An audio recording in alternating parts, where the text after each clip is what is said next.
সুন্নাত নয় শুধু দাওয়াতের মেহমান, সুন্নাত নয় শুধু খাওয়া শেষে মধুপান, আরো কিছু সুন্নাত আছে তুমি জানো কি? জানলেও জীবনে কখনো তা মানো কি? ভাব দিন। সুন্নাত শুধু নয় মাজলুম সহায়ক, সুন্নাত ওহুদে জালিমের প্রতিরোধ, সুন্নাত শুধু নয় নির্জন ধ্যানে যাওয়া, আর সুন্নাত হলো পাথরের আঘাত খাওয়া। মহাব্বতে তার সুদিনের সাথী তুমি, মহাব্বতে তার সুদিনের সাথী তুমি, দুর্দিনেও তার পাশে থাকো কি? আরো কিছু সুন্নাত আছে তুমি জানো কি? জানলেও জীবনে কখনো তা মানো কি? সুন্নাত কোরআনের সমাজ বীর মানে, বৈরী সকল পথ মাড়িয়ে চলা। সুন্নাত দাওয়াতে দিনের পাশাপাশি, ইসলাম রক্ষায় হাতে তলোয়ার তোলা। সুন্নাত শুধু নয় নমনীয় আলাপন, সুন্নাত প্রয়োজনে হুঙ্কার গর্জন।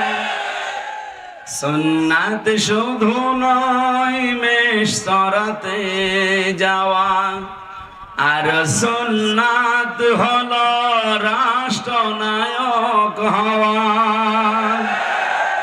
মহাব্বতে তার খালিদ ওমর আলী, হামজার মতো তার পাশে থাকো কি? আরো কিছু সুন্নাত আছে তুমি জানো কি? জানলেও জীবনে কখনো তা মানো কি? আলহামদুলিল্লাহ। হফাজুল কোরআন নুরানি ক্যাডেট মাদ্রাসা এতিমখানার উদ্যোগে মাগরা মোহাম্মদপুর চর বড় রিয়া মাদ্রাসা ময়দানে তাফসীরুল কোরআন মাহফিলের স্বনামধন্য সভাপতি জনাব মাওলানা নূর আহমেদ আলী দামাত বারকাতুহুমুল আলিয়া, প্রধান অতিথি জনাব শেখ আব্দুল হাকিম ঢাকা, আতালাল্লাহু উমরাহু ওয়া বারাকাল্লাহু ফি হায়াতি, আমন্ত্রিত অতিথি বাংলাদেশ জামাতি ইসলামী মাগুরা জেলা শাখার শ্রদ্ধাভাজন আমির। আরে আল্লাহ রে, এত মনে আছে না বলাই ভালো ছিল। সে পাগলকে যদি বলা হয় নৌকা নাড়াবি না, ও বলে আমার মনে ছিল না। তো সেরকম হয়ে গেল। আগেই তো মনে আছে ভালো ছিল। এই শেষ কখন থাকা লাগবে না, আপনার এখানে যেখানে আছেন ওই জায়গায় দাঁড়িয়ে থাকে, থাক ওইভাবে থাক। হ্যাঁ, ও পেছনে মানুষ আছে, পেছনে মানুষ থাকলে এর মাথায় কিছু দিয়ে মারা যাচ্ছে না। দেন আর হাতে কিছু না নিয়ে স্বেচ্ছাসেবক কিসের স্বেচ্ছাসেবক? হাতে কিছু নেন। হ্যাঁ, মশানবের লাঠি কো এখানে দাঁড়িয়ে আছেন কোনটা? বসেন, এখন বসেন, তাড়াতাড়ি করেন। অধ্যাপক এমবি বাকের দামাত বারাকাতুহুমুল আলিয়া বলেন আমিন। এতক্ষণ যিনি আলোচনা রাখলেন আপনাদের এই জেলার সন্তান, মাজলিসুল মুফাসসিরিন মাগুরা জেলার সম্মানিত সভাপতি মাওলানা FM জাহাঙ্গীর আলম, বিশেষ অতিথি। যত মানুষের নাম দিয়েছে, একটা করে নাম বলতে আমার আরো 5-7 মিনিট চলে যাবে। একবারে দোয়া করে দিলাম, রাফা'না লাকা যিকরাক, আল্লাহ তাদের সম্মান মর্যাদা দুনিয়া আখিরাতে আরো বাড়িয়ে দেন। এই মাইকওয়ালা কোথায়? এই আওয়াজ হয় কি? বাড়ি খাই কেন? ইকো কমিয়ে দেন, রিভাব দেন। মঞ্চে বসার সম্মানিত ব্যক্তিবর্গ, অত্র এলাকার সর্বজন শ্রদ্ধাভাজন ব্যক্তি যারা, তাদের জন্য দোয়া করছি। রাফা'না লাকা যিকরাক। না, আওয়াজ এরকম বাড়ি খাই কেন? সামনে বসা মুসলমান ভাইরা, পর্দার আড়ালের সম্মানিতা মা এবং বোনেরা, প্রশাসনের ভাইরা, প্রাণপ্রিয় মাগুরাবাসী, না হচ্ছে না,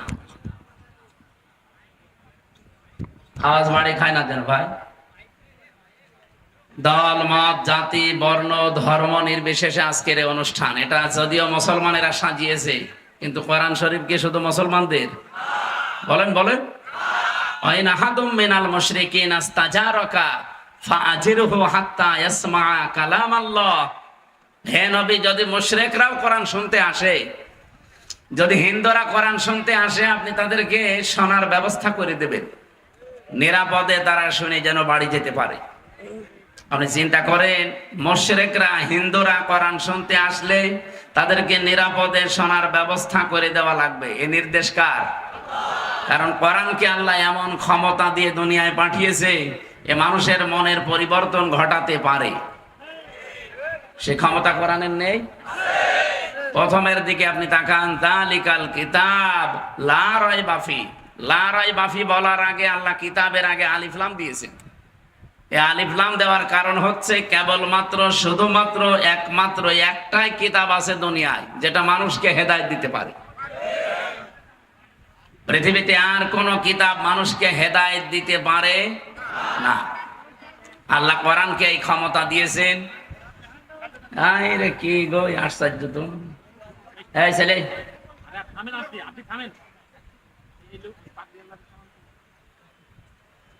পাগড়িওয়ালা ভাই, কি আপনাকে কি কিছু কামড় দিয়েছে? ওনারা এখানে নিয়ে এসে বসান তো, নিয়ে আসেন, 2-3 জন ধরে নিয়ে আসেন এখানে। আসেন এখানে, আসেন আসেন।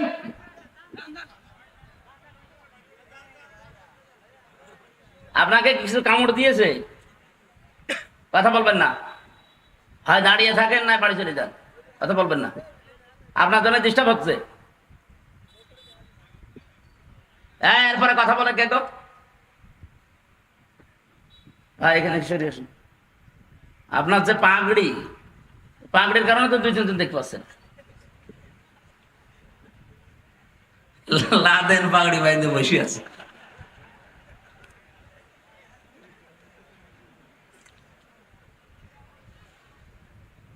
কোরআনে কারীম থেকে হেদায়েত পাওয়ার জন্য কিছু শর্ত আল্লাহ দিয়েছেন। সেটা হচ্ছে, প্রথম আপনার মন থাকা লাগবে। মন যদি না থাকে, আমির হামজা না, আপনি আমাদের বাঁ পেশে ওয়াজ করলে আপনার কিছু হবে না। কারণ কোরআনকে আল্লাহ ক্ষমতা দিয়েছেন মানুষকে হেদায়েত দিতে পারে, কিন্তু সবাইকে না। প্রথমেই শর্ত, আপনার মন আগে তৈরি করা লাগবে যে আমি যে কথা আজকে শুনতে যাচ্ছি, এ কথা আমার জন্যে। এ কথা কার জন্যে? আমি আজকে সত্যি হেদায়েত পাওয়ার জন্যই বাড়ি থেকে এসেছি। এই যে আমরা আয়াত পড়েছিলাম সূরা মারিয়ামের 41 নম্বর আয়াতে, আযকুর ফিল কিতাবি ইব্রাহিম বা ইব্রাহিম ইন্নাহু কানা সিদ্দীকান নাবিয়্যা। হযরত ইব্রাহিম ছিলেন একদিকে সিদ্দিক আর একদিকে নবী। উনি সিদ্দিক মানে শুধু সত্য কথা বলতেন, এই জন্য সিদ্দিক না, সত্যকে সত্য জানার পরে যিনি অকণ্ঠ চিত্তে মেনে নিতে পারে, যিনি দ্বিধাহীন চিত্তে মেনে নিতে পারে, তিনি আল্লাহর কাছে সিদ্দিক। আর সেই সময় বাংলাদেশে এখন চলছে, সত্যকে সত্য জানার পরে আপনাকে মেনে নেওয়ার মতো যোগ্যতা তৈরি করা লাগবে এই মুহূর্তে, 10 দিন পরে না, এক্ষুনি। আর আপনি জানেন কিন্তু সত্য কোনটা। আল্লাহর কোরআন সূরা কসসের 5 এবং 6 নম্বর আয়াতের সুসংবাদ আছে, যেটা হাজার হাজার বছর আগের কাহিনী আল্লাহ 1500 বছর আগে বলেছিলেন। এখন আমার মনে হচ্ছে এই 2025 সালে এটা 100% কার্যকর হবে। আমি একটু বাংলাটা বলছি। আল্লাহ রাব্বুল আলামিন বলেন, আমি একটা ইচ্ছা করলাম, আমি একটা ইরাদা করলাম যে ফেরাউন সেই দলের উপরে জুলুম অত্যাচার নির্যাতন করে তাদেরকে একেবারে ছোট করে রেখেছিল, নিম্ন করে রেখেছিল, একেবারে মানে উঠতেই দেয়নি। সেই দলটার নাম ছিল মুসা নবীর দল। কোন দল? মুসা নবীর দলকে সে দাঁড়াতে দিয়েছে, উঠতে দিয়েছে, ছোট করে রাখতো, গোলাম বানিয়ে রাখতো, দাস বানিয়ে রাখতো। আল্লাহ বলেন, আমি শেষ পর্যন্ত একটা ইচ্ছা করলাম, নুরিদু আন্না মুন্না, আমার ইচ্ছা হচ্ছে আমি একটু মনন করব। মনন মানে অনুগ্রহ করব, আমি দয়া করব, আমি রহমত দেব তাদেরকে। কাদের? আলাল্লাযীনা ইসতাদঈফু ফিল আরদি, যাদেরকে জমিনে দুর্বল করে রাখা হয়েছিল। আর আমরা জানি এই কাহিনী যেহেতু মুসা আলাইহিস সালামকে উদ্দেশ্য করে আল্লাহ নাযিল করেছেন, ওই জামানায় ফেরাউন ওই দেশের মানুষকে ছোট ছোট দলে দলে ভাগ ভাগ করে একটা দলের উপরে খুব বেশি অত্যাচার করেছিল। সেই দলের নাম মুসা আলাইহিস সালামের দল। এ পর্যন্ত কোনোদিন শোনেননি? কথা বলেন না কেন? আপনি এখন 1500 বছর পরে এই যে তাকান, এর হায়াত নাজিল হয়েছে 1500 বছর আগে, এখন এর দিকে তাকান। ফেরাউন এখন নেই, কিন্তু ফেরাউনের মতো অনুসারী এই দুনিয়াতে আছে, এমনকি বাংলাদেশে। তারাও ফেরাউনের এই কাজটা হাতে নিয়েছিল। তাদের কাজই ছিল এই দেশের মানুষকে ছোট ছোট দলে দলে দলে বিভক্ত করে দিয়ে একটা দলকে তারা টার্গেট নিয়েছিল, যেভাবেই হোক ঘায়েল করা, কাজ করে রাখা, ফেলে দেওয়া, দাঁড়াতে না দেওয়া। দেখেন ফেরাউন যা করেছিল, এখন অনেকে এইটাই করেছে। ফেরাউনের উদ্দেশ্য ছিল কি, আমি ছোট ছোট দলে দলে বিভক্ত করে রাখলে জাতি যদি এক জায়গায় হতে না পারে, আর এক জায়গায় না হলে শক্তি হবে না। এরাও এই উদ্দেশ্য নিয়ে কাজ করছিল। দেখেন আমাদের ভেতরে এমনও দল বাংলাদেশে আছে, শুধু সভাপতি আর সেক্রেটারি, তাছাড়া আর কেউ নেই। আছে। আমি জেলখানায় একটা লোক পেয়েছিলাম, উনি হচ্ছে আল্লাহর দলের সভাপতি, আব্দুল মতিন। আমি বললাম, ভাই সেক্রেটারি কে? বলছে আমার ছেলে। তার মানে ও সভাপতি, ও ছেলে সেক্রেটারি, আর এ দেশে কেউ নেই। একটা দল, দলের নাম আল্লাহর দল। কি নাম? এরকম প্রায় 19টা দল ওই জেলখানার ভেতরে কাজ করছে। তাদের আর কেউ নেই, শুধু সে আর সভাপতি সেক্রেটারি, আর কেউ নেই। ফেরাউনের কাজ ছিল এটা। এগুলো তৈরি করেছিল ওই পাশের দাদা বাবুরা। আমি তাদের নাম নিতে ঘৃণা করি, এজন্য নাম নিলাম না। ওরা এই দেশে গোয়েন্দার নাম নিয়ে, এজেন্সির নাম নিয়ে দলে বিদলে বিভক্ত করে, শুধু টুপিওয়ালাদের ভেতরে হাজারো দল, 43টার উপরে দল। আর জেনারেল যারা আছে তাদের সব মিলে এই দেশে এখন 73টার উপরে দল চলছে। কিন্তু সব দল জালেমদের টার্গেট ছিল না, একটা দল টার্গেট ছিল। 1971 সালে এই দেশে যদি আপনি যাদের উপরে দোষ দিতে চান, বাংলাদেশ জামাত ইসলামী মনে করেন, এরকম দোষে দোষী আর অন্য দলের ভেতরে কেউ নেই। ওই সময় ইসলামপন্থী যারা ছিল সবাই হয় ডাইরেক্ট ইনডাইরেক্ট অনেকেই বিরোধিতা করেছিল। কিন্তু 54 বছরে জালেমরা কাউকে টার্গেট করে না। টার্গেট করলেই কথা বলেন না কেন? একেবারে ফেরাউনের সাথে খাপের খাপ মমতাজের বাপ মিলে যাচ্ছে। ও যা করেছিল এই লেডি ফেরাউন তাই করেছে। ইন্নাহু কানা মিনাল মুফসিদিন, সে ছিল সন্ত্রাসী, ফ্যাসাদ সৃষ্টিকারী, বিশৃঙ্খলা সৃষ্টিকারী, এমনকি ভীতিপূর্ণ পরিবেশ তৈরিকারী। একেবারে তাই করেছিল। চাচা এরশাদ আক্ষেপ করে মরণের আগে বলেছিল, ঘরে থাকলে খুন, বাইরে থাকলে গুম। এরকম পরিস্থিতি চলছিল না? বলেন বলেন। এমনকি আগস্টের 3 তারিখের আগে সিদ্ধান্ত দিয়ে দিয়েছিল যে যেখানে ইসলামপন্থী মানুষ পাবে কোনো অর্ডার লাগবে না, মেরে ফেলা লাগবে। আর এই অর্ডারটা এসেছিল দাদার কাছ থেকে। কোনো বিচার আচারই লাগবে না। এই কারণেই তো আজ বিশ্ব এমন এমন খেপে গেছে যে কি গো, ভালো মানুষ আপনি একেবারে গুলি আছে বলে মারি ফেলবেন না। 3 তারিখের পরে 4 তারিখে ইসলামপন্থীরা সব ওই 3 তারিখে বিকাল বেলা গোপনে বসেছিল উত্তরায়। তাদের পাশাপাশি এমন সিদ্ধান্ত নিয়েছে যে না, এইভাবে থাকলে আর কয়দিন পরে এদেশে আল্লাহও বলা যাবে না। সুতরাং যখন বেঁচে থাকাই লাগবে, বেঁচে থাকার মতো যদি থাকতে পারি থাকবো, না হলে এভাবে বেঁচে থাকার দরকার নেই। 4 তারিখে ঘোষণা দিয়ে তারা নেমেছিল, 5 তারিখে তো আপনারা দেখলেন ফাইনাল খেলা। আমার তো মনে হচ্ছে আল্লাহ যে হাজার হাজার বছর আগে মুসা আলাইহিস সালামের ব্যাপারে যে সিদ্ধান্ত নিয়েছিল, এই দেশে এখন ইসলাম পন্থীদের ব্যাপারে সেই সিদ্ধান্ত আল্লাহ নতুন করে আরেকবার নিতে যাচ্ছে। কোরআনের এই আয়াত যদি সত্য 100 ভাগ আমরা বিশ্বাস করি না তাহলে আপনি মুসা নবীর সাথে আল্লাহ যা করেছিল, তারা যেহেতু জুলুম অত্যাচার নির্যাতনের শিকার ছিল, আমরাও 54 বছরে একেবারে জুলুম অত্যাচার নির্যাতনের শিকার কম হয়নি। কত রাত অনেকে কলা গাছের নিচে কাটিয়েছে, কত বাঁশ গাছের নিচে কাটিয়েছে, ধানের ক্ষেতের ভেতরে কাটিয়েছে, আখের ভেতরে কাটিয়েছে। এ কথা বলে না কেন? নিজের স্ত্রীর কাছে 15 বছর 17 বছর যেতে পারেনি এমন মানুষ দেশে নেই। এই কঠিন পরিস্থিতি যাদের উপর দিয়ে গেল, স্টিম রোলার গেল, আল্লাহ মনে হচ্ছে তাদের উপর একটা মানান করতে চায়। মানান মানে অনুগ্রহ। মানান মানে কি? দয়া করা, রহমত করা, অনুগ্রহ করা। আল্লাহ বলেন আমি কি করব জানো? ওয়ানাজআলাহুম আইম্মাতান, আমি তাদেরকে জাতির নেতা বানিয়ে দেব। একেবারে 100 ভাগ আয়াতটা বাংলাদেশে মিলে গেছে। এই দেশে এখন নেতা ইসলামপন্থী যারা আসল নেতা তারাই।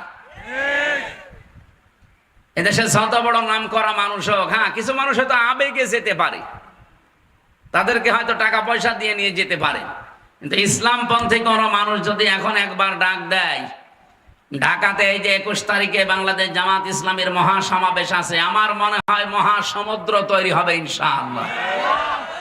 আমির জামাত ডক্টর শফিকুর রহমান হাফিজাহুল্লাহর ডাকে 21শে জুন বাংলাদেশে এর চাইতে বড় সমাবেশ কেউ দেখাতে অন্তত পারবে না। এরপরে 28 তারিখে আছে চরমনাই পীর সাহেবের, এই দিনও লক্ষ লক্ষ কোটি কোটি মানুষ বাংলাদেশ থেকে যাবে। অন্যান্য সময় বলতে পারেন না, এর আগেও বড় সমাবেশ হয়েছে, সেখানে মামা ছাড়া লেগেছে।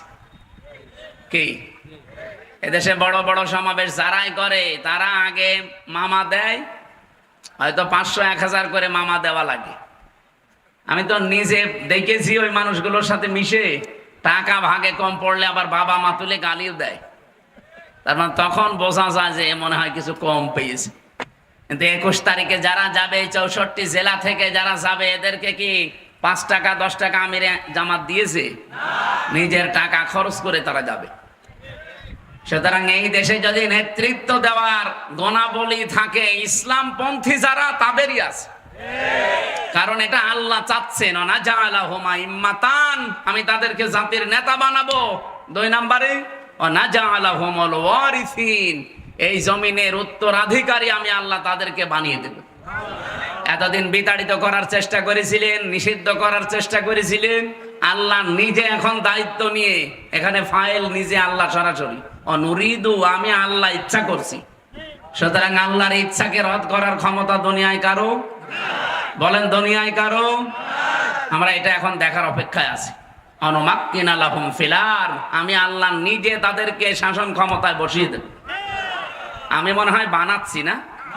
সূরা কাসাস 6 নম্বর আয়াত, অনুমাক্কিনা লাহুম ফিল আরদ, আমি আল্লাহ নিজে জমিনের শাসন ক্ষমতার চেয়ারে তাদেরকে বসাবো। এখানে বসাবে কে?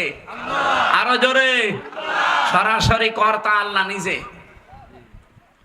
কেন করাবো জানো? নুরিয়া ফিরাউনা ওয়া হামানা ওয়া জুনুদাহুমা মিনহুম মা কানু ইয়াহযারুন, আমি ফেরাউনকে দেখাতে চাই।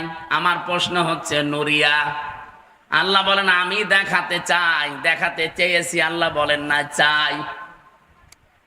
বর্তমান, ভবিষ্যৎ, প্রেজেন্ট, ফিউচার, বলেন তো এখন ফেরাউন বেঁচে আছে? বলেন বলেন। তাহলে আল্লাহ কেন নুরিয়া দিলেন? যে আমি দেখাতে চাই ফেরাউনকে। ফেরাউনই তো নেই, তার মানে ফেরাউনের আত্মীয় স্বজন এখনো দুনিয়ায় আছে। আর যেটা পালিয়েছে ওটা যে লেডি ফেরাউন ছিল, তামাম দুনিয়া এখন বলছে। তার মানে আল্লাহ তাকে দেখাবে। 2 নম্বরে আল্লাহ নাম দিয়েছেন হামানা। হামান ছিল মন্ত্রী, আর একদিকে হামান ছিল টাক। কি আপনি দেখেন টাকলা মোরাদ থেকে কামরুল টাক থেকে শুরু করে যতগুলো টাক, টাকদেরকে আল্লাহ দেখাবে, আর সবগুলো মন্ত্রী ছিল। হয়তো আল্লাহ সরাসরি এখানে কামরুল টাকের নাম দেয়নি, মোরাদ টাকলার নাম দেয়নি, তো হামানের নাম দিয়েছে। ও হামান যা যা করতো এই টাকগুলো তাই তাই করেছে। 3 নাম্বার জনুদাহুমা, আল্লাহ বলেন তাদের সৈন্য সমর্থন, তাদের দলীয় লোকজনকে আমি দেখাবো। ঠিক আল্লাহ দেখাবে। কেন? মিনহুম মা কানু ইয়াহদারুন, এই মানুষগুলো সবচাইতে বেশি ভয় পেত মুসা নবীর দলকে। এই 54 বছরে এই দেশে ইসলামপন্থী কোন দলকে জালেমরা এত ভয় পায় না যত ভয় পায় জামাত আর শিবিরকে। যাদেরকে ভয় পাতেন এদেরকে আল্লাহ বসাবে, এ দায়িত্ব নিয়েছে আমির হামজা। কে? বলেন বলেন। এই সুসংবাদটা কি আমি নিজে বানালাম না কোরআনে আছে? আর কোরআনের কোনো কথা মিথ্যা হওয়ার সম্ভাবনা নেই, আছে? আল্লাহ অবশ্যই এটা সত্যে পরিণত করবেন বলে আমাদের 100% বিশ্বাস আছে। আর সেই আশায় এখন আমরা আছি ইনশাআল্লাহ। আজকে লন্ডনে বৈঠক হওয়ার পরে দেখছি একজনের মুখে শুধু ইনশাআল্লাহ, আলহামদুলিল্লাহ, সুবহানাল্লাহ, হবেই হবে ইনশাআল্লাহ এই কথা বলছেন। কি গো, আল্লাহ বলে একজন আছে তাই বিশ্বাস করে না অনেকে, কিন্তু হঠাৎ করে এর মুখে খালি সুবহানাল্লাহ, ইনশাআল্লাহ, আলহামদুলিল্লাহ দোয়া করে। এই কথা এত বারবার মুখে আসার কারণ কি? তার মানে এর ভেতরে কোনো কারণ আছে। সবাই জানতে পারে এই দেশে যে ইসলামের দোহাই দিয়ে এতদিন পট্টি মাথায় দিয়ে পর্যন্ত অনেকে ধোকা দিয়েছে। এখন আর মানুষ ধোকা খাবে না। কেন? কারণ এই জাতি এখন আর ডাল খায় না, এখন আর বাবা খায় না। ডাল বাবা যেখান থেকে আসবে সে রাস্তাগুলো বন্ধ হয়ে গেছে। কি? পুলিশ এসেছে, আপনি পুলিশের কাছে কানে কানে যে জিজ্ঞাসা করেন যে এই দেশ থেকে তামা, সোনা, রূপা, লোহা এগুলো সব পাচার হয়ে যায় দস্তা, আর দাদার দেশ থেকে আসে ডাল বাবা। ডাল মানে তো মসুরের ডাল আসে না, কি ডাল? ফ্যান্সি ডাল। আমি একবার ওই যে যখন বিশ্ববিদ্যালয়ে ছিলাম ফার্স্ট ইয়ারে 11 সালে, 10 সালের প্রথম দিকে মানে শেষের দিকে থানায় গেছি। আমার প্রথম যত গ্রেফতার করে নিয়ে যায়, বের করে যেদিন দিল আমি বলছি দেখছি 2 জনকে পিটাচ্ছে ধরি। আমি সেকেন্ড ওসিকে জিজ্ঞাসা করেছে যে এখানে মারেন কেন? ঝোঝরের ডাল খায়। আরে ভাই কোন দেশে আসলাম যে ডালও খাওয়া যাবে না? বলছে এ ডাল সে ডাল না, এ ফ্যান্সি ডিল। এরা ফ্যান্সি ডিল খায়, এরা বাবা খায়। এগুলো আসা বন্ধ হয়েছে এই 10 মাসে। জাতি পোড়াটা চেঞ্জ হয়ে গেছে। এখন আর জাতি মাতাল নেই যে আপনি পট্টি মাথায় দিয়ে হাতে তসবিহ নিয়ে উল্টা পাল্টা বুঝিয়ে দেবেন আর মানুষ বুঝে ফেলবে। এই কথা বোঝেন? জাতি এখন ভেবে চিন্তে সিদ্ধান্ত নেবে ইনশাআল্লাহ। কোন ষড়যন্ত্রে আমরা পা দেব না। সম্মানিত ভাইরা, আমরা কোরআনে কারিমের যে আয়াত দিয়ে আরম্ভ করেছিলাম আলিফ লাম দিয়ে, জালিকাল কিতাবু লা রাইবা ফি, কোরআনের ক্ষমতা আছে হেদায়েত দেওয়া, কিন্তু হেদায়েত পাওয়ার জন্য আমারও কিছু কোয়ালিটি লাগবে। সে কোয়ালিটি প্রথম কি? আমার মন থাকা লাগবে। সুতরাং আজকে আপনি মন তৈরি করে বসেন যে তেলাওয়াত কিন্তু আয়াত থেকে যেগুলো এখান থেকে ডেলিভারি দেওয়া হবে এটা আমার জন্যে। এটা কার জন্যে? আল্লাহ যেন আমাকে মেনে চলার তৌফিক দেন। যদি মন তৈরি এখনো না হয় যে যা শুনছি শুনি, বাড়ি যাওয়ার আগে আবার রেখে যাব, আপনি আজকের একদিনের মাহফিল না, কিয়ামত পর্যন্ত যদি এখানে হতেই থাকে আপনি শুনতেই থাকেন, কিছুই হবে না। কারণ আমাদের চাইতে গিরিশচন্দ্র সেন কোরআন শরীফ পড়েছে বেশি, শুনেছে বেশি, লিখেছে বেশি, বুঝেছেও বেশি। বুঝেছে বেশি বললাম কেন? ও কোরআনের শুধু বঙ্গবনবাদ করে না, ও তাফসির পর্যন্ত লিখেছে। ওই নরসিংদী বাড়ি শিবপুরে এই হিন্দু বেটা পড়া কোরআন শরীফের এক একটা শব্দের একাধিক অর্থ ওর আয়ত্তে ছিল, নাই তো তাফসির করলো কি দিয়ে? এখানে জেলা আমির সহ যত আলেম ওলামা আছে আলিয়া কওমি বিশ্ববিদ্যালয় যাই বলেন, আমি গ্যারান্টি দিতে পারি একজনও বুকে হাত দিয়ে কেউ আমরা বলতে পারবো না যে পড়া কোরআনের প্রত্যেকটা শব্দের অর্থ আমার জানা আছে। পারবেন না? আমি পড়েছি মানে কতবার পড়েছি এক একটা শব্দ আমার নিজেরও মনে নেই, এতবার পড়েছি, কিন্তু আমার এখন আর আয়ত্ত নেই। হ্যাঁ, আবার দেখা লাগবে, স্টাডি করা লাগবে, তাছাড়া বলতে পারবো না। আমি ছোটকাল থেকে এই কোরআনের উপরে লেগে আছি, আমার অনার্স মাস্টার্স এর উপরে, আমি হাফেজই পড়েছি। আর তাও যেমন তেমন ভাবে না, আমি আয়াত, পারা, পৃষ্ঠা, লাইন, রুকু, সূরার নাম, তাফসীর সহ একেবারে আয়ত্ত করে রেখেছি প্রত্যেকটা আয়াত। তারপরও প্রতিটি শব্দ আমার মনে নেই। অথচ হিন্দু মানুষ কি পড়া পড়েছিল আপনি বলেন তো? আমি মাঝে মাঝে আমার নিজেরটা দিয়ে মিলাই যে এত লেগে থেকেও আমি ওর মতো হতে পারি না। ও পড়া কোরআন শরীফের প্রতিটি শব্দের একাধিক অর্থ ওর জানা ছিল, নয়তো তাফসীর করা সম্ভব না। কারণ এমন এমন শব্দ আছে কোরআনে এক এক জায়গায় এক এক অর্থে ব্যবহার হয়েছে, শব্দ এক কিন্তু ব্যবহারের ক্ষেত্র দেখে আল্লাহ ব্যবহার আলাদা দিয়েছেন। দরবা মানে মারা, দরবা মানে দৃষ্টান্ত দেওয়া, দরবা মানে সফর করা। এই যে তিনটা অর্থ বললাম একটা শব্দের। এখন যেই জায়গায় অ্যাপ্রোপ্রিয়েট হবে, যেখানে সেট করলে অর্থটা সঠিকভাবে বেরিয়ে আসবে, ওই জায়গায় ওই অর্থটা ওখানে লেখা লাগবে। আপনি যদি দরবা মানে সব জায়গায় শুধু মারা ধরেন, তাহলে আল্লাহ যেখানে দৃষ্টান্ত দিল, যেখানে সফরের কথা বললো, আপনি মিলাবেন কি করি? তাহলে গিরিশচন্দ্র সেন কি পড়া পড়েছিল আপনি বলেন? আপনার চাইতে আমার চাইতে অন্তত বেশি পড়ে নাই? বলেন বলেন। বেশি তো পড়েছে, বেশি বুঝেছে, বেশি লিখেছে, বেশি শুনেছে, কিন্তু মরণের আগে হেদায়েত পেয়েছে? না, পায়নি।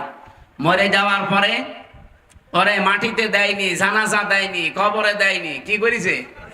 পড়িয়ে ফেলেছে। কি বুঝলেন বলেন আপনি? এত বেশি কোরআনের কাছে থাকার পরে ওই লোকটা হেদায়েত পায়নি, কারণ ওর মন ছিল না। কি ছিল না? আমাদেরও যদি মন না থাকে গিরিশচন্দ্র সেনের মতো হয়, আপনাকেও আল্লাহ হেদায়েত দেবেন। আল্লাহর অত দায় পড়ে না যে আপনাকে হেদায়েত না দিলে আল্লাহর ক্ষমতা মনে হয় কমে যাবে। এই জন্য আপনি আগে মন তৈরি করেন। আপনার জন্যই কোরআন, আর কোরআন এসেছেই হেদায়েত দেওয়ার জন্য। এটা পারেও, কিন্তু সবাইকে দেয় না। এই যে দুধ, দুধ এর নাম কিন্তু ideal food. Milk is an ideal drink বলা হয় না, আইডিয়াল ফুড বলা হয়। অথচ দুধ তো তরল, ওটা তো ড্রিঙ্ক বলার দরকার। বিজ্ঞান বলছে না milk is an ideal food, এটা আদর্শ খাবার, আদর্শ পানি না।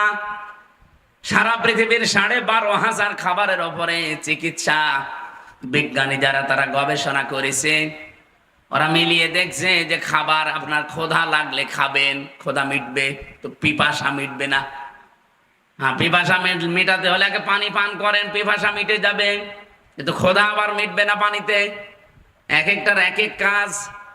এই পৃথিবীতে একটাই মাত্র খাবার তারা পেয়েছে, তার নাম দুধ, যেটা খেলে ক্ষুধাও মিটে যায়, পিপাসাও মিটে যায়। এই জন্য বিজ্ঞান এখন জানিয়েছে সন্তান জন্মের একাধারে 6 মাস পর্যন্ত পৃথিবীর কোনো কিছু যেন তারে না দেওয়া হয়, শুধু মায়ের দুধ ছাড়া।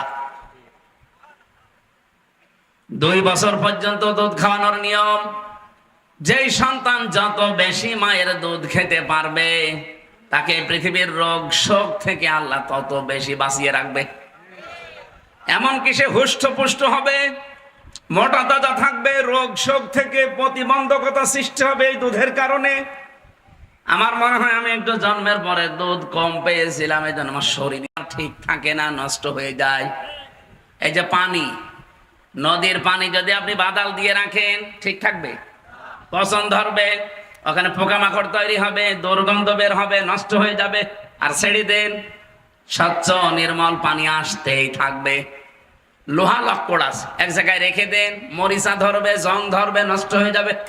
ওটা যত বেশি কাজে লাগাবেন তত ওর ধার ঠিক থাকবে। এই কথা বলছেন কেন? পৃথিবীর প্রতিটি জিনিসেই, টাকা পয়সাও এক জায়গায় রাখা ওভাবে ঠিক না। ওর হক যত আদায় করবেন তত ভালো থাকবে। পৃথিবীতে ক্ষমতাও এক জায়গায় ঠিক না, এইটাও গরম হয়ে যায়। এই 15 বছর যদি একাধারে তাদের কাছে না থাকতো, এত গরম হতো না। কথা বলে না কেন? পৃথিবীর কোন জিনিস যেহেতু এক জায়গায় রাখলে ঠিক থাকে না, রাখলেই নষ্ট হয়ে যায়। ঠিক মায়ের স্তনে আল্লাহ যে দুধ দিয়েছেন, এটা যদি জমাট করে রাখেন, এখানে ক্যান্সার হওয়ার সম্ভাবনা। আপনি ফিগার ঠিক রাখার জন্য বলছেন না আমি দুধ খাওয়াবো না, শেষে ক্যান্সার হলে কেটে বাদ দেওয়া লাগবে, তখন টের পাবেন। আমি আর নিচে নামলাম না। সম্মানিত মা বোনেরা, আপনার স্তনে আল্লাহ যে দুধ দিয়েছেন এটা শুধু খাবার না, এর ভেতর আল্লাহ মহব্বত দিয়েছেন। এই জন্য যে সন্তান মায়ের দুধ বেশি করে খায় তাদের মায়ের সাথে মহব্বত ভালোবাসা বৃদ্ধি পায়। দাস আপনারা দিতে চান না, স্বামীকে বলে যে ডানো আনো, কি আনতে বলে? ডানো ডানো আনো। মনে হচ্ছে পাগল পেয়েছে আমাদের। ডানো না এনে দিলাম, কিন্তু ডানো বানায় কি দিয়ে? পশুর খাবার দিয়ে, পশুর দুধ দিয়ে বানানো হয় ডানো। ওর ভেতরে যে 19টা জিনিস পাওয়া যায়, ডানোর ওখানে লেখা আছে, দেখবেন একটা একটা করে পশুর দুধের কিছু নিয়ম নীতি ওর ভেতরে পাওয়া যায়।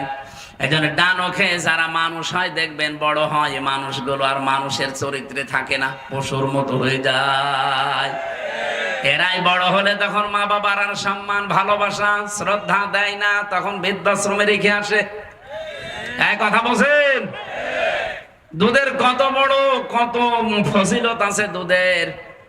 প্রতিদিন একটা সন্তান মায়ের স্তন থেকে কম পক্ষে 8 বার 10 বার করে দুধ পান করতেই থাকে। এক একবারে যদি দুধ পান করে কমপক্ষে 1 পোয়া করে পান করলে এক এক দিনে 2 কেজি পান করে। আমি আমারটা হিসাব করে দেখেছি। আমি যদি একা, আমি হিসাব করলাম আমার মায়ের স্তন থেকে কমপক্ষে আমি 2 বছরে 36 মণ দুধ খেয়েছি। আমি আমারটা মেলানোর পরে আমার 2 বাড়ি পরে এক চাচা, ওনার ছেলে 5টা, মেয়ে 12টা, বউ 1টা। কয়টা হয়েছে? 17টা। আমি ক্যালকুলেটর নিয়ে ওনারটা একটু হিসাব করলাম, দেখি ওনারটা কয় কেজি হয়। মোবাইল আছে, বের করেন তো। 36 মণ যদি এক একটা সন্তান 2 বছরে খায়, 17 36 কত হয়? তাড়াতাড়ি করেন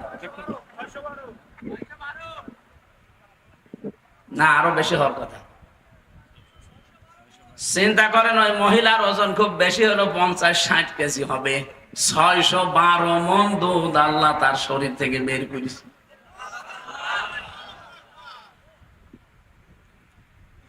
ওই মহিলার কোনো ক্যান্সারও নেই, এখনো বেঁচে, এখন মারা গেছে কয়েকদিন আগে। 12টা মেয়ে 12 গ্রামে বিয়ে দিয়েছে। এক এক মেয়ের বাড়ি যদি 7 দিন করেও থাকে, ওর বছর শেষ। সম্মানিত মা বোনেরা, এখন 1টা 2টা 3টা সন্তানের পরে আপনার শরীর আর চলে না, অথচ ওই মহিলার 17টা সন্তান, রোগ বালাই নেই। দুধের এত বড় ক্ষমতা, এত বড় ফজিলত বলতে গেলে আরো বলা যায়, কিন্তু দুধ সবার জন্য ভালো না। কি আমাশার রোগীকে দুধ দেন, সুবহানাল্লাহ না নাউজুবিল্লাহ? আরে পায়খানায় থাকা লাগবে সবসময়। দুধ তো ভালো। এখন কি দুধ দোষ, দুধের দোষ না ওর পেটের দোষ? বলেন বলেন। এই যে সূর্যটা আলো দেয়, কাজে আলো দেওয়া। পৃথিবীতে সবাই সূর্যের আলো পায় না? সবাই পায় না। অন্ধ যারা আলো পাবে। এখন কি দোষ সূর্যের না ওর চোখের? আল্লাহ বলেন যালিকাল কিতাব, এই কিতাবের আগে আলিফ লাম দিয়ে নির্দিষ্ট করলাম কেন জানো? এই কারণেই করেছি, কোরআন হেদায়েত দিতে পারে কিন্তু সবাইকে না। যেই লোকটা কোরআন থেকে হেদায়েত নিতে পারে না, এ দোষ আমার কোরআনের না, এ দোষ ওর কপালের। আজকের আলোচনা থেকে আমরা হেদায়েত নিতে চাই কোরআন থেকে, রাজি আছেন না? দল মত জাতি বর্ণ ধর্ম নির্বিশেষে সবার জন্য আজকের আয়োজন। খুশি হয়ে বলেন আলহামদুলিল্লাহ। এই যে আলহামদুলিল্লাহ বললেন, এখন তো হয়তো টের পাওয়া যাচ্ছে না, চোখ এখনই বন্ধ হয়ে যাক। কিয়ামত পর্যন্ত কবরে বসে বসে যদি আলহামদুলিল্লাহ বলেন, একটা নেকিও পাবেন না। যতক্ষণ চোখ বন্ধ না হয় ততক্ষণ নেকি পাবেন। আর একটা নেকির মর্যাদা মূল্য তখন বুঝে আসবে যেদিন কিয়ামতে আপনার একটা নেকি কম হয়ে যাবে। আল্লাহ পাক পাঠাবেন, যাও নিকট আত্মীয়দের কাছে যাও। ইয়াউমা ইয়াফিরুল মারউ মিন আখিহি ওয়া উম্মিহি ওয়া আবিহি ওয়া সাহিবাতিহি ওয়া বানিহি। রব্বুল আলামিন বলেন, মানুষ প্রথমে যাবে তার ভাইয়ের কাছে, এরপরে মায়ের কাছে, এরপরে বাবার কাছে, এরপরে নিজের স্ত্রীর কাছে, সন্তানের কাছে, বন্ধুর কাছে, এরপরে দুনিয়ার অন্যজনের কাছে। ও মাগুরাবাসী, এখান থেকে একটা শিক্ষা আমি বের করতে পারি। সিরিয়াল হিসাবে আল্লাহ প্রায় এখানে 6 জনের নাম দিয়েছেন: ভাই, মা, বাবা, স্ত্রী, সন্তান, বন্ধু। বিপদে পড়লে 6 প্রকার মানুষ এগিয়ে আসে না দূরে যায়? বলেন বলেন। অথচ কিয়ামতে আল্লাহ বলেন এর আগে পালাবে। তাহলে এই মাগুরা জেলায় যারা এই ভণ্ডামি করেন যে কিয়ামতে তোর কোনো চিন্তা নেই, আমি বাবা আছি, তোরে পার করে নিয়ে যাব, এ বাবা ভণ্ড আর আমাকে বোঝায় আমি একটা পাগল। আল্লাহ বলছেন যে এগুলো পালাবে। যেখানে ভাই পালিয়ে যাচ্ছে, মা পালিয়ে যাচ্ছে, বাবা পালিয়ে যাচ্ছে, আল্লাহ পালানোর ধরনও দিয়েছেন। ইয়াফিরু, ইয়াফিরু মানে না না, এফিরু শব্দের শাব্দিক অর্থ হচ্ছে মাজা তুলে দৌড় দেওয়া। সাপ দেখলে মানুষ লুঙ্গি তুলে দৌড় দেয়, এ কথা বলে না কেন? বাঘ দেখলে যাবে মানুষ লুঙ্গি ছেড়ে দিয়ে দৌড় দেয়। আল্লাহ বলেন কিয়ামতের দিন এইভাবে দৌড়াবে। যেখানে এত এত আপনজনই পালিয়ে যায়, সেখানে কোন পীর সাহেব, কোন বাবা আপনাকে বাঁচাবে আর আপনি বিশ্বাস করে আছেন ওইটা একটা ভণ্ড আর আপনি একটা পাগল। আমি আয়াতটা পড়ার পরে আমার মনে হয় কিয়ামতের দিন অনেক পীর সাহেব কথা বলবে, আল্লাহ আমি পীরই ছিলাম না, আমি মরিদ পাবো কোথায়, আমি তো পীরই ছিলাম না। যেখানে ভাই বলবে আমার ভাই বলে কিছু ছিল না, মা বলবে আমার বিয়েই হয়নি, সন্তান পাবো কোথায়, সেখানে পীর সাহেবকে কথা বলতে পারে না যে আমি পীর ছিলাম না, পারে না। কঠিন এই অবস্থার ভেতরে মানুষ একেবারে ফিরে আসবে আল্লাহর কাছে যে কেউ আমাকে কিছু দেয়নি। আল্লাহ পাক এই কিয়ামতের এই কঠিন দৃশ্যের কথাটা স্মরণ করিয়েছেন। এই জন্য এখন হয়তো একবার আলহামদুলিল্লাহ, সুবহানাল্লাহ, আল্লাহু আকবার, লা ইলাহা ইল্লাল্লাহ বলতে বললাম, কিছুই মনে হচ্ছে না। মনে হবে ওই সময় যখন ধরা খেয়ে যাবেন। قد خسر الذين كذبوا بلقاء الله। সূরা আনআম 7 নাম্বার পারা 10 নাম্বার পৃষ্ঠা 5 নাম্বার লাইনের 31 নাম্বার আয়াত। এটা ইবনে কাসিরে আছে। আল্লাহ পাক বলেন অবশ্যই ক্ষতিগ্রস্ত হয়ে গেছে, হবে না, এটা মাঝে সিগা, ক্ষতিগ্রস্ত হয়ে গেছে আল্লাযীনা যারা কাযযাবু বিলিকাইল্লাহ, এই পৃথিবীতে আল্লাহর সাথে সাক্ষাৎ হবে কিয়ামতে, এটা যারা বিশ্বাস করে না, এই মানুষগুলোর জীবন ক্ষতিগ্রস্ত হয়ে গেছে, হবে না, হয়ে গেছে। হাত্তা ইযা জাতুহুমুস সাআতু বাগতাতান, হঠাৎ করে যখন তাদের সামনে মরণ বা কিয়ামত চলে আসবে। এখানে সাআতুনের অর্থ দুইটা, একটা কিয়ামত অথবা মরণ।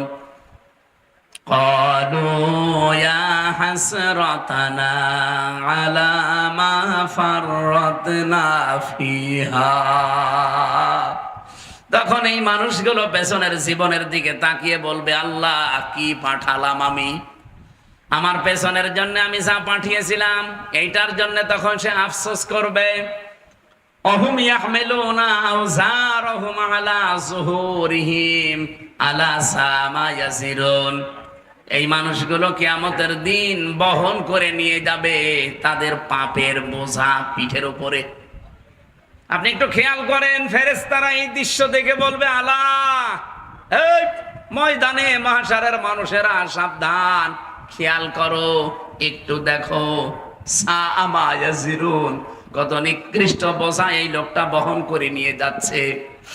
ও মাগুরাবাসী, আয়াতটা আপনি নিজের জন্য একটু ধরেন তো।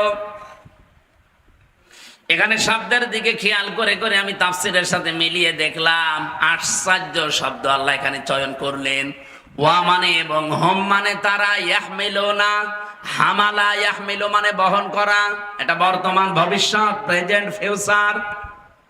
আলা মানে উপরে, জুহুর মানে পিঠ, হিম মানে তাদের, ঝাড়ের বহু বচন আল্লাহ আউজার দিয়েছেন, বোঝা সমূহ। আমি আয়াত থেকে কয়েকটা বিষয় বের করতে পেরেছি। এইদিকে তাকান। আল্লাহ বলেন কিয়ামতের দিন এই লোকটা আমির হামজা অথবা বাকের সাহেব, এই দুইজন কিয়ামতের দিন যখন হাঁটবে, এদের মাথার উপরে তাদের পাপের বোঝাগুলো চাপিয়ে দেব। হয়েছে না? বাংলা অর্থ হয়নি। আল্লাহ যদি বলতেন চাপিয়ে দেব, শুধু এ পর্যন্ত বললে আয়াতি আমি পড়তাম না। আল্লাহ পাক দিয়েছেন ইয়াহমিলুনা আলা যুহুরিহিম আওসারহুম আলা যুহুরিহিম। আল্লাহ যারহিম দিতে পারতেন, আওসার বহু বচন লাগালেন কেন? শুধুমাত্র পাপের বোঝা হামজার পিঠে, বাকেরের পিঠে আল্লাহ লাগিয়ে দেবে তা না। আল্লাহ পাক বলেন আমি চাপাতেই থাকবো তার এই গোনার বোঝাগুলো। কখন থেকে চাপাবে? যেই দিন থেকে ওর চোখ বন্ধ হয়ে যাবে, ওই দিন থেকে যেদিন কিয়ামত না হয়, এতদিন ওর পিঠের উপরে পাপের বোঝা আল্লাহ চাপাতেই থাকবে। চাপাতেই থাকবে কেন বললেন? কারণ আমি এখন এই 33 বছর বয়সে যদি মরে যাই, আমি যে অপরাধগুলো করেছিলাম, এই গোনা মনে করেন 20 কেজি আমার মাথার উপরে পিঠের উপর আল্লাহ চাপিয়ে দিল, বিচার শেষ। কিন্তু কিয়ামত আসতে আসতে আমার এই 20 কেজি যদি 20,000 কেজি হয়ে যায়, আমি এমন গোনা করেছিলাম দুনিয়ায়, আমি চলে গেছি কিন্তু গোনা চলতে আছে। এমন একটা বই আমি লিখেছি যে আমি মরে গেলাম কিন্তু বইটা মানুষ পড়ে চরিত্র খারাপ করে। এই যে তাসলিমা নাসরিনের বই, হুমায়ুন আহমেদ বই লিখেছে, হুমায়ুন আজাদ বই লিখেছে। ও বইগুলো পড়লে মানুষের চরিত্র আরো খারাপ হয়। হুমায়ুন আহমেদের একটা বই নিয়ে এখন একটা সিনেমা তৈরি হয়েছে, পবিত্র ভালোবাসা। কি নাম? আপনারা তো ওইসব লাইনের লোক না, আপনারা আল্লাহর ওলি। পবিত্র ভালোবাসা সিনেমা যারা দেখেন, আমি তো উপন্যাস পড়েছিলাম। এখানে বাংলাদেশের একজন নিকৃষ্ট নায়িকা, আমি নাম বলতেও ঘৃণা করি ওদের, রাজশাহী বাড়ি, নাম বললাম না।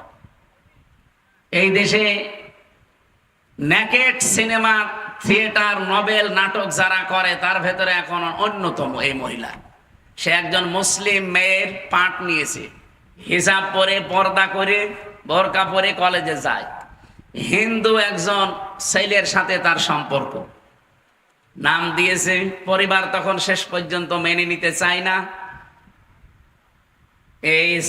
এই উপন্যাসের শেষে লেখা আছে এইটা, যে এই দেখাতে চায় বিশ্বের মানুষকে যে হিজাব পরা, বোরকা পরা মুসলমান মেয়েরা কত নিচে নামতে পারে। এই বইটার ভেতরে, সিনেমার ভেতরে তুলে ধরেছে। এটা বিভিন্ন ভাষায় রূপান্তর হয়েছে। বিভিন্ন দেশে যখন এই সিনেমাটা যায়, ওই সমস্ত ভাষায় তাদেরকে দেখানো হয়। অন্যান্য জাতির লোকেরা যখন দেখে তখন বলে ইসলামে এইরকম, উপরে ফিটফাট, ভেতরে সদরঘাট। কি কথা বোঝেন? এখানে যে মুসলমান মেয়ের পাঠ নিয়ে সিনেমায় অভিনয় করেছে, হিন্দু একজন ছেলের পাঠ নিয়ে যেই ছেলেটা অভিনয় করছে, দুইজনের সাথে বিবাহ শাদী যতই ভালোবাসা হোক, জায়েজ আছে? বলেন বলেন। তখন এই মুসলিম মেয়েটার মা বাবা তারা মেনে নেয় না, বলে না আমরা গার্জিয়ান হিসাবে বিয়ে মানি না। ওরা তখন ইসলাম ধর্মকে ছোট হিসাবে উপস্থাপন করে যে এ ধর্ম উদার না। হিন্দুরা তো মেনে নিচ্ছে, আপনি মেনে নিতে চান না কেন? আমি মেনে নিতে চাই না আমার কোরআনের কারণে। ওয়ালা তানকিহুল মুশরিকিনা হাত্তা ইউমিনু, যতক্ষণ একজন মুশরিক মুসলমান না হবে, ঈমান না আনবে, কোন মুমিনা নারীর জন্য তাকে বিয়ে করা জায়েজ নেই। অথচ আমার এই দেশে যারা দায়িত্বে ছিল পূর্বে, বহু মানুষের ছেলে, বহু মানুষের বোনের ছেলে মেয়ে, তারা এমন এমন মানুষের সাথে বিয়ে করেছে যাদের বিয়েই জায়েজ নেই। বলেন, একজন মুসলমান যতক্ষণ পর্যন্ত কোন হিন্দু নারী যদি মুসলমান না হয়, তার সাথে মুসলিমা না হয়, মুমিনা না হয়, তার সাথে বিয়ে করা জায়েজ নেই। এই আয়াতকে আমি বানালাম। সূরা বাকারা 2 নম্বর পারা 14-16 নম্বর পৃষ্ঠা, না 14 নম্বর পৃষ্ঠা, 3 নাম্বার লাইনে আছে, 4 নাম্বার লাইনে আছে, 221 নাম্বার আয়াত। বাড়িতে আপনি মিলান তো। এরা যে বড় বড় গলাবাজি করে যে আমরা আমাদের ছেলেকে আমার মেয়েকে আমরা বিয়ে দিয়েছি আহলে কিতাবের সাথে। কিসের আহলে কিতাব? এই পৃথিবীতে মুসলমান বাদ দিয়ে যত জাতি আছে এক কথায় সব কাফের। কে কথা বলে না কেন? মুসলমান বাদ দিয়ে যত জাতির লোক দুনিয়া আছে, 4,500 জাতির লোক দুনিয়ায় আছে, সব কাফের। এমনকি মুসলমানদের ভেতরে আমি দায়িত্ব নিয়ে বলতে পারি, এটা রেকর্ড হচ্ছে আমার সামনে, শুধু মাগুরার এই কয়েক হাজার মানুষ না, এখন তামাম পৃথিবীতে যারা আছেন সবার উদ্দেশ্যে বলছি, আমি দায়িত্ব নিয়েই বলছি। এই পৃথিবীতে বিশেষ করে বাংলাদেশে ইসলামপন্থী মানুষরা বাদ দিয়ে মানুষের তৈরি করা আইন কানুন যারা প্রতিষ্ঠার জন্য আন্দোলন করেন, আপনি যে কোনো ভাবে মুশরিক। আপনি কোন ফতোয়া নিয়ে আনবেন, কোন আলেম থেকে নিয়ে আসেন দেখি। যারা ধর্ম নিরপেক্ষতা মতবাদে বিশ্বাস করেন, ওইগুলো কায়েম করতে চান, আবার নামাজও পড়েন, আপনি কাফের, কাফের এবং কাফের। এটা আপনার মন রক্ষা করা আমার কোনো দরকার নেই। আমার যেটা ফতোয়া এসেছে আমি ওইটা বলে দিলাম। আপনি কি রাগ করলেন? বলেন তো, আমার 33 বছরে, ওনার 60 বছরে বা 50 বছরে আমরা 50 মন গোনা করেছিলাম। কিয়ামতের দিনে 50 মন ওনার মাথার উপরে আল্লাহ যদি চাপিয়ে দেয়, আমার 33 মন যদি গোনা চাপিয়ে দেয় তো বিচার শেষ। তো কিয়ামত আসতে আসতে আমার বোঝা যদি 33,000 মন হয়ে যায়, এরকম হবে না? এই পবিত্র ভালোবাসা নামে যে উপন্যাস আপনি লিখে চলে গেলেন, আপনি তো মরে গেছেন, কিন্তু সিনেমা হয়েছে, এই সিনেমা বিভিন্ন দেশে চলছে। কত মানুষ ইসলাম সম্পর্কে খারাপ ধারণা করছে, মুসলিম মেয়েদেরকে নিয়ে উল্টাপাল্টা মন্তব্য করছে আপনার এই লিখিত বইয়ের কারণে। আপনি মরে গেছেন কিন্তু বই তো মরেনি।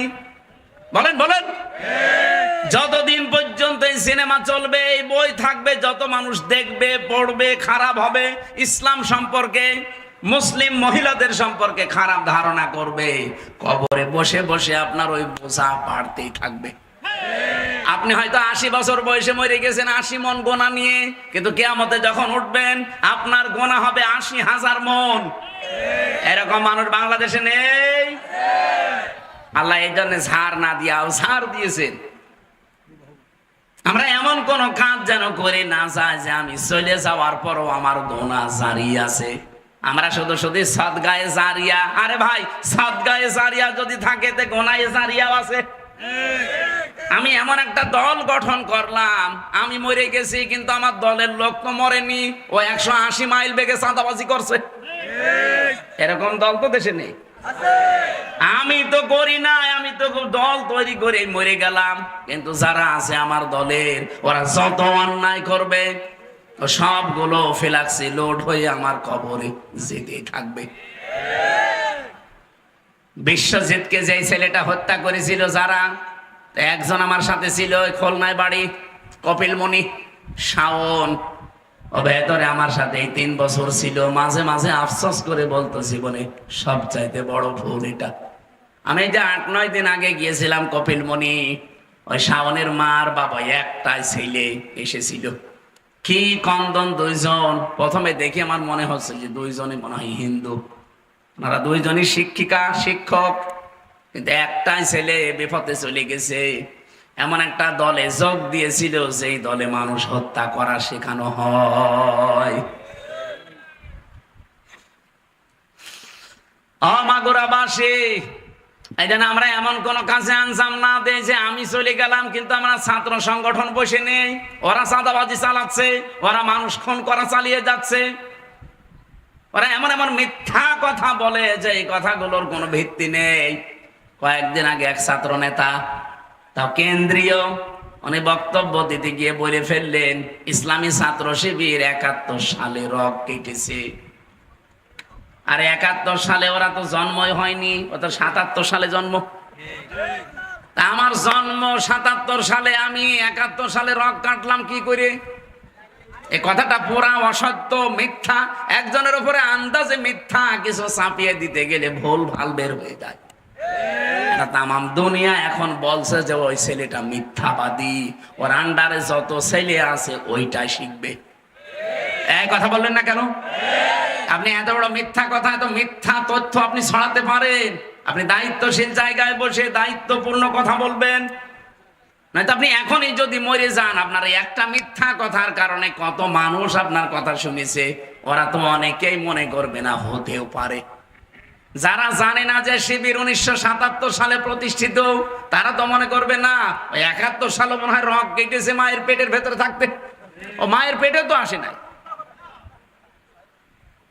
না মায়ের পেটে তো এসেছে। 77 সালে তাদের জন্ম। 71 সালে যিনি কেন্দ্রীয় সভাপতি ছিলেন ওই সময়, প্রতিষ্ঠাতা শহীদ মীর কাশেম আলী রহমতুল্লাহ আলাইহি, উনি নাই?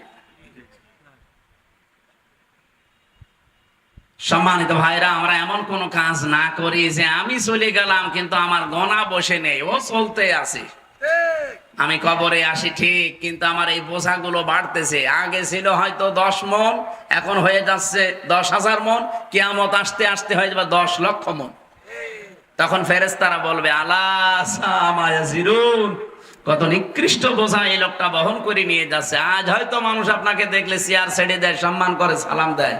ফেরেশতারা যখন এই কথা আপনাকে দেখিয়ে বলবে দেখেন কত নিকৃষ্ট বোঝা বহন করে নিয়ে যাচ্ছে, কেমন লাগবে বলেন তো ওই জায়গায়? আল্লাহ আমাদের বাঁচান, জোরে বলেন আমিন। এজন্য নেকির মূল্য আমরা এখন টের পাচ্ছি না, চোখ বন্ধ হলে আমরা টের পাবো। আল্লাহ আমাদেরকে এখনই এই কামাই করার জায়গায় নেকি কামাই করার তৌফিক দিন, বলেন আমিন। সূরা তাওবা থেকে মাত্র একটা আয়াতের অংশ বিশেষ পড়েছি, খুব গুরুত্বপূর্ণ বিষয়। আমরা আসেন তাফসীর আকারে কিছু কথা শুনি, নাকি বাড়ি চলে যাবেন? তাফসীর মাহফিল লেখা না এখানে? হ্যাঁ, তাফসীরুল কোরআন মাহফিল লিখে দিয়েছে। সূরা তাওবা 129টা আয়াত আছে। আমরা 111 নম্বর আয়াতের মাত্র 4 ভাগের 1 ভাগ পড়েছি। রব্বুল আলামিন বলেন ওমান আওফা বিআহদিহি মিনাল্লাহি ফাস্তাবশিরু বিবাইইকুমুল্লাযী বায়াতুম বি ওয়া যালিকা হুয়াল ফাওজুল আযীম। আওফা দিয়েছেন আল্লাহ। কে আছে এমন? পূর্ণকারী, অধিক পূর্ণকারী। ইসমে তাফসীল ওমান আওফা বিআহদিহি মিনাল্লাহ, আল্লাহর তুলনায় অঙ্গীকার পূরণকারী হিসাবে আর কে আছে দুনিয়ায়? আমান আসদাকু মিনাল্লাহি হাদিসা, আমান আসদাকু মিনাল্লাহি কিলা, আল্লাহর চাইতে সত্য কথা বলা, আল্লাহর চাইতে সত্য ভাষণ দেওয়া মানুষ দুনিয়াতে আছে? আল্লাহ পাক বলেন আমি নিজে বলছি আমার চাইতে ওয়াদা পূরণকারীও কেউ নেই। সুতরাং এই যে আগে আয়াতের ভেতরে যে ওয়াদা করলে জান আর মাল আম্মাকে দেবে, আমি তোমাদের জান্নাত দিয়ে দেব, ফাস্তাবশিরু বিবাইইকুমুল্লাযী বায়াতুম বি। এই পৃথিবীতে যেই লোকটা এভাবে আল্লাহর সাথে চুক্তিবদ্ধ হয়েছে, বেচা কিনা করেছে, ক্রয় বিক্রয় করেছে, সওদা করেছে আল্লাহর সাথে, সে জানো ফাস্তাবশিরু, বাশির না দিয়ে কতগুলো অক্ষর আল্লাহ বেশি করলেন। আরবি গ্রামারের নিয়ম অনুযায়ী কোন শব্দে যদি অক্ষর বেশি হয় তার গুরুত্ব বেড়ে যায়। আল্লাহ বাশির না দিয়ে ফাস্তাবশিরু, অনেকগুলো অক্ষর বেশি আছে। আল্লাহ বলেন তারা যেন সুসংবাদ গ্রহণ করে, খুশি হয়। কি করতে খুশি হবে? বিবাইইকুমুল্লাযী বায়াতুম বি, ওরা যে সওদা করেছে, বেচা কিনা করেছে, এই কারণে তারা যেন খুশি হয়। ওয়াযালিকা হুয়াল ফাওজুল আযীম, এইটাই হচ্ছে সবচাইতে মহান সফলতা। এটা বাংলা অর্থ ছিল। এবার আসেন আমরা একটু ব্যাখ্যা করি। এই বাংলাদেশেরটা আমরা আছি যেহেতু এই দেশে, এই দেশেরটাই বলছি। এই দেশে আমরা যারা আল্লাহর জন্য জান আর মাল শক্তি দিয়ে দিয়েছি, এই মানুষগুলো আমরা এমন ব্যবসায় লেগেছি যেই ব্যবসায় তিজারাত লাং তাবুর, কোনোদিন আমাদের ব্যবসায় লস নেই। আমাদের ব্যবসায় লস নেই। আমরা যদি মরেও যাই লাভ, বেঁচে থাকলেও লাভ। মরে গেলে জান্নাতি, বেঁচে থাকলে যতদিন আছে যেহেতু জানমাল আমার আর নেই, আমি আল্লাহকে দিয়েছি, এই আল্লাহর দেওয়া যেটা এখন আছে এটা আমার কাছে আমানত। এই আমানতটা আমি সঠিক কাজে ব্যবহার করার মাধ্যমে আমার জান্নাতের নিয়ামত আরো বাড়াতে পারবো। জোরে বলুন সুবহানাল্লাহ। এই জন্য কিছু গুণ অর্জন করা লাগবে বলে আল্লাহ এখানে 7টা গুণের কথা দিয়েছেন। আর আমি গ্যারান্টি নিয়ে বলতে পারি, রাগ করলেও শোনেন, এটা রেকর্ড হচ্ছে, আপনি না শুনলেও আমার কোনো অসুবিধা নেই, তামাম দুনিয়া শুনছে, তামাম পৃথিবীর মানুষকে বলছি, যদি আল্লাহর সাথে এই বেচা কিনা করে, এই সওদা করে লাভবান হয়ে যদি সুসংবাদ পেতে চান, আনন্দ করতে চান, বাংলাদেশে যাদের ছেলে আছে ইসলামী ছাত্র শিবিরে দিয়ে দেবেন, মেয়ে আছে ইসলামী ছাত্রী সংস্থায় দিয়ে দেবেন।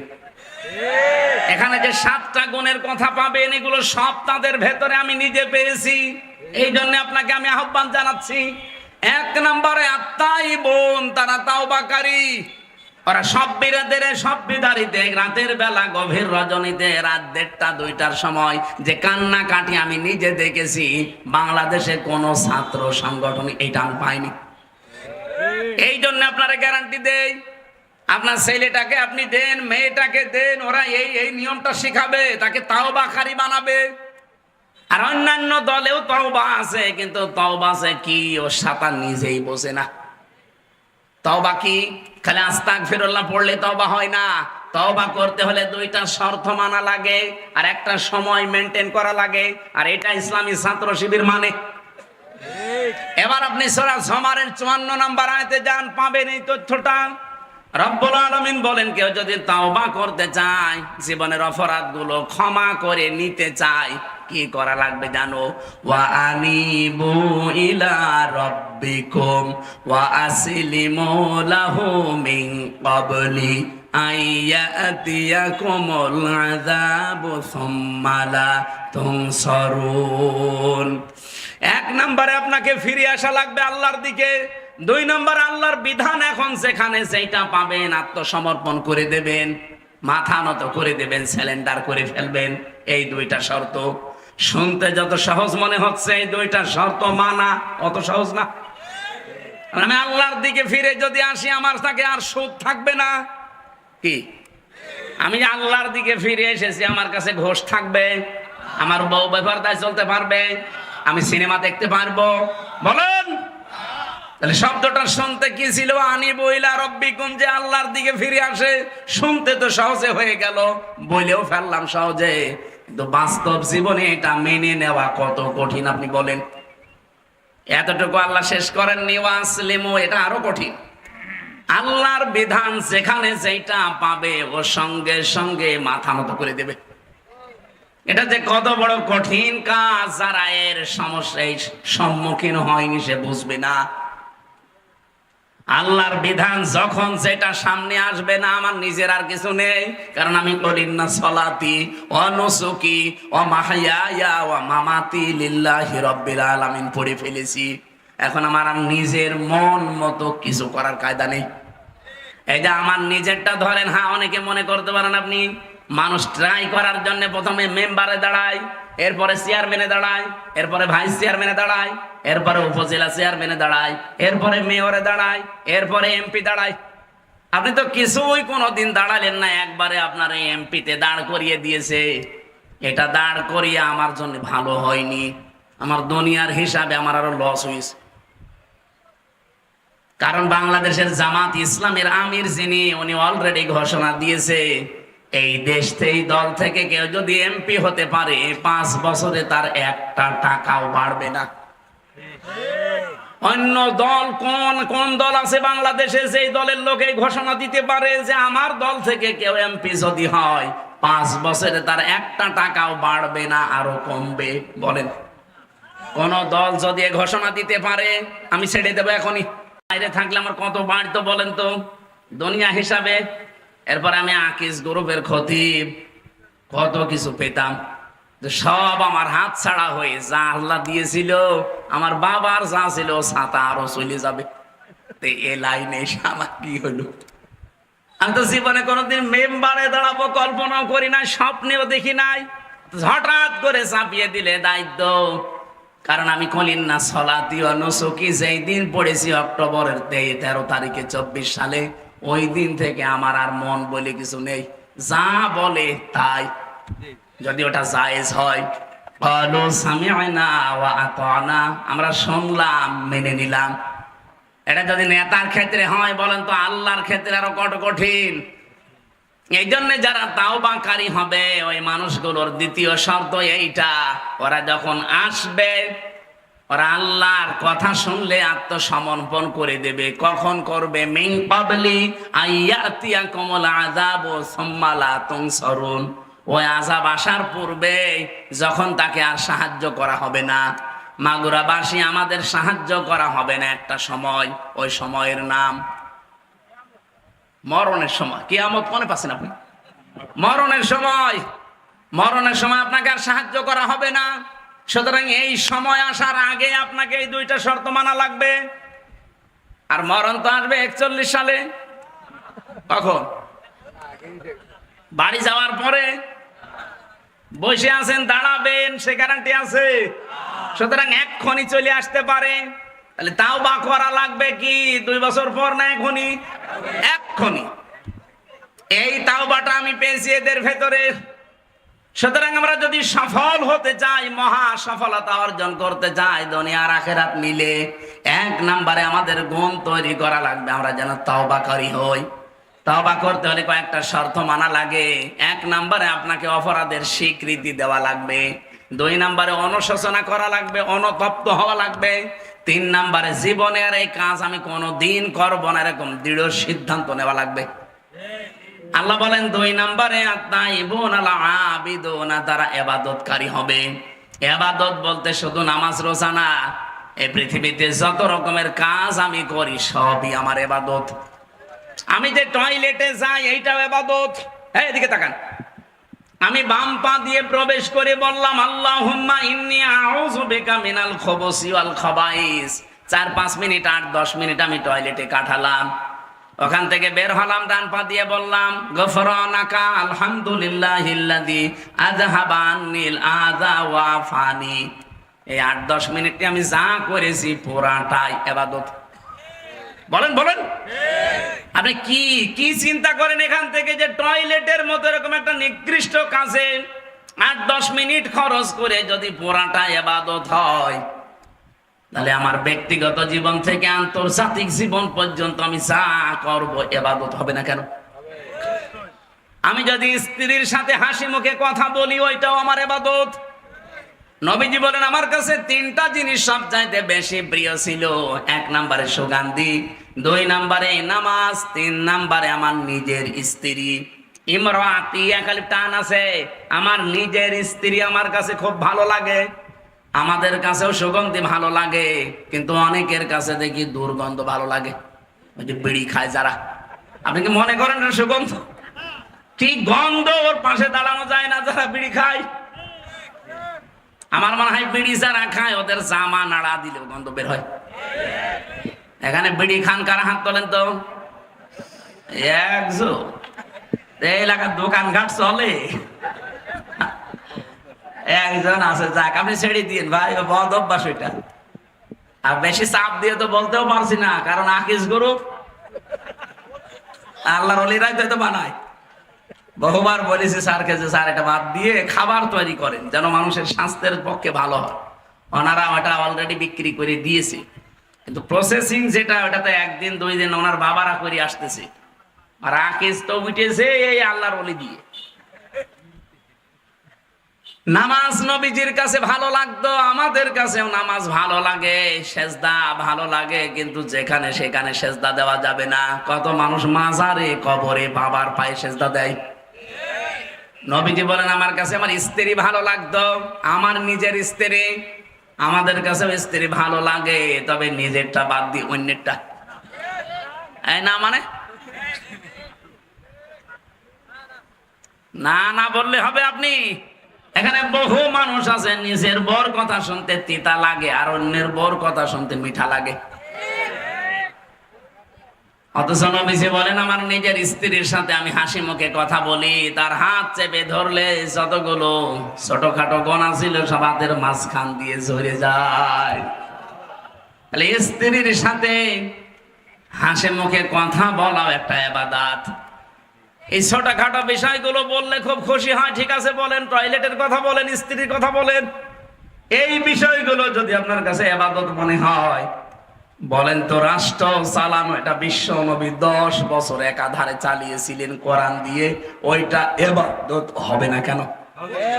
এই জন্য আমার একটা ইসলামী কলি ছিল না, গজলের শেষের দিকে বলেছিলাম, সুন্নাত নয় শুধু দাওয়াতের মেহমান, সুন্নাত নয় শুধু খাওয়া শেষে মধুপান, আরো কিছু সুন্নাত আছে তুমি জানো কি, জানলেও জীবনে কখনো তা মানো কি।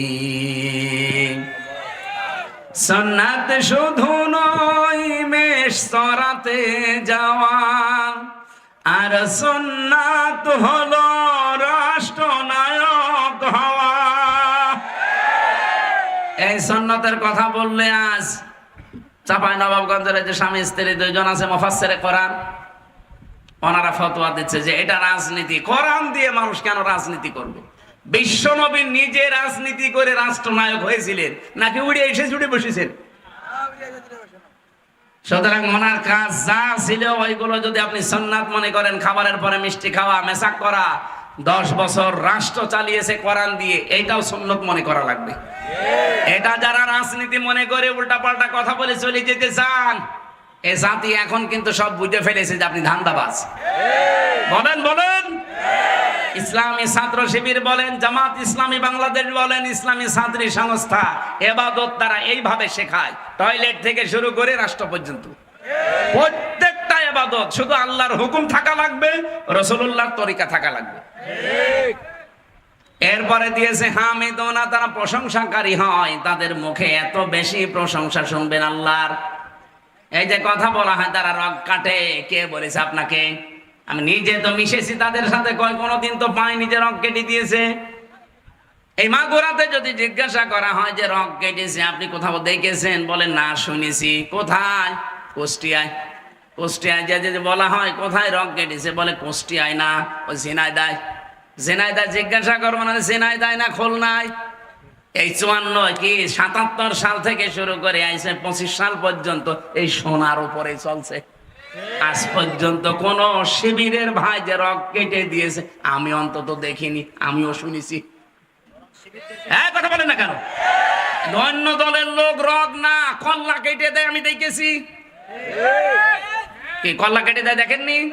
এই যে বিশ্বজিৎ যার নাম, যেভাবে কোপাচ্ছিল মনে আছে যে মরা গরু মরে গেছে কোপাচ্ছে, অথচ জিন্দা মানুষ।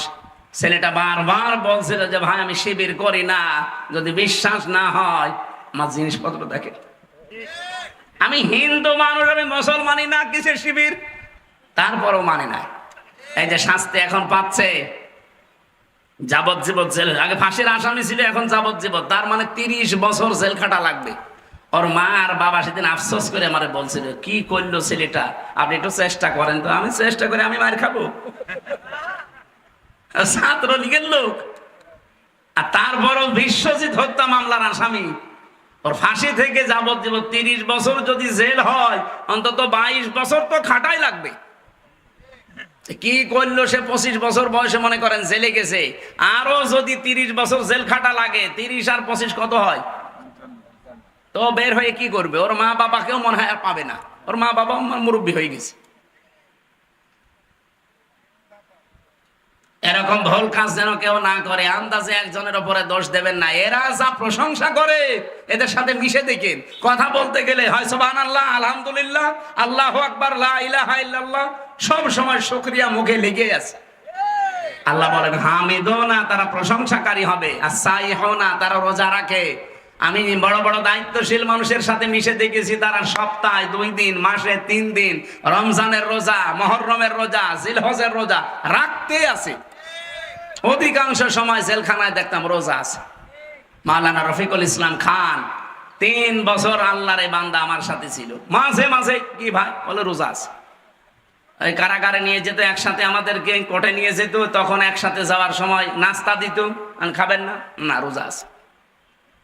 ওর ভেতরে কি ভালো খাবার আনন্দ করে দেয় যে খান সেহেরি রোজা রাখেন? ওই পান্তা ভাত ঝাল দিয়ে মরিচ দিয়ে এই উল্টা পাল্টা জিনিস দিয়ে খেয়ে তারা রোজা আছে। কিন্তু মানুষগুলোর শরীর স্বাস্থ্য আল্লাহর এই প্রশংসার কারণে রোজা রাখার দ্বারা আল্লাহ 3 বছর পরে বের করে দিয়েছে, এখনো সুস্থ মানুষ। আমি নাই খেতে পারতাম না, এই জন্য আমার শরীর চলছে না। সাইহুন আর রাকিউন আর সাজিদুন, এই দুইটা শব্দ দিয়ে আল্লাহ নামাজ বুঝিয়েছেন। রুকু আর সেজদা, তারা নামাজ আদায়কারী, রুকুকারী, সেজদাকারী। আলামিরুনা বিল মারুফ, তারা ভালো কাজে আদেশকারী। নাহুনা আনিল মুনকার, তারা অন্যায় কাজে নিষেধ করে। ও ভাই, আপনি রাগ করলেও আমি এই কথাটা বলে যাই, বাংলাদেশে 54 বছরে ভালো কাজের আদেশ হয়নি, ভালো কাজের অনুরোধ হয়েছে। কারণ আদেশ করতে হলে আদেশের জায়গায় থাকা লাগে। 54 বছরে ইসলাম আজও আদেশের জায়গায় যায়? বলেন বলেন। এবার একটু সম্ভাবনা দেখা দিচ্ছে, তারপরও ফতোয়াবাজি। কিন্তু সুখের সংবাদে ইসলামী দলের ভেতরে 6টা বড় বড় দল অলরেডি তারা এক হওয়ার ঘোষণা কালকে দিয়ে দিয়েছে। তারা সবাই বলছে দেশে এবার ইসলামের বাক্স হবে একটা, যে যে দল করেন করেন। এই যে লক্ষ্মীপুরে কমলনগর, ওখানে যে থানা আছে, ওখানে চরমনায় পীর সাহেবের একজন মুরিদ, ওনাকে ঘোষণা দিয়েছে। উনি আজকে দেখলাম মাইকে ঘোষণা দিচ্ছে, আমার দল যদি আমাকে বলে হ্যাঁ দলীয় প্রতীক পাওয়া গেছে দাঁড়াবো, যদি বলে না এখানে জামাত ইসলামের কাউকে দেওয়া হয়েছে, দল মত আর দেখা দেখি নেই, ইসলামের বাক্স হবে একটা, সবাই মিলে ভোট দেব জামাত ইসলামকে। এই সুখের সংবাদটা সারা দেশে এখন ছড়িয়ে যাচ্ছে, আমরাও আশার সঞ্চার পাচ্ছি।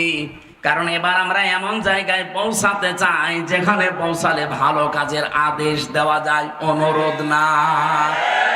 আমরা কি ভালো কাজের আদেশ দেব না অনুরোধ করব? অন্নাহুনা আনিল মুনকার, নাহা মানে কি? না না, নাহা মানে শুধু নিষেধ না, নাহা মানে বাধা তৈরি করা, ব্যারিকেড দেওয়া, প্রাচীর তৈরি করা। এই যে নদীতে মনে করেন স্রোত চলছে, আমি যদি বাকের সাহেবকে নিয়ে যেতে বলে ফু দেন, পানি বন্ধ হয়ে যাবে?